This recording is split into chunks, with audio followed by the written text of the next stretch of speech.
নমস্কার বন্ধুরা, দেখো তোমাদের মনে আছে কিনা বন্ধুরা, আমার আগের ভিডিওতে দেখেছিলাম আমার ফ্যান্টেলে বেবি বাচ্চা ফুটেছিল।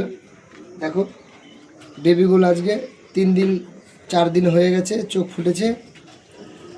এই যে ফিমেলটা আমার হাতে আছে, দেখো এই বাচ্চা, এই দেখো ফুটফুটে সুন্দর বাচ্চা হয়ে গেছে।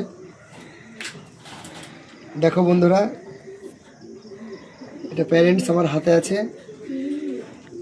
দেখো বন্ধুরা, এই জায়গায় আস্তে আস্তে একটা খাঁচায় ভরে দিচ্ছি। এই দেখো, এই যে ফিমেলটাকে ছেড়ে দিচ্ছি, দেখো বেবির কাছে গিয়ে বসে আছে। দেখো তোমরা কি কোয়ালিটি, কি সাইজ। এই দেখো, ওই দেখো প্যারেন্টস বাচ্চার গায়ে দিচ্ছে। দেখো বন্ধুরা, দেখো দেখো বন্ধুরা, কি সুন্দর ফুটফুটে বাচ্চা। তোমাদের যাদের পায়রার বেবি ভালো লাগে একটু কমেন্ট করে জানিও।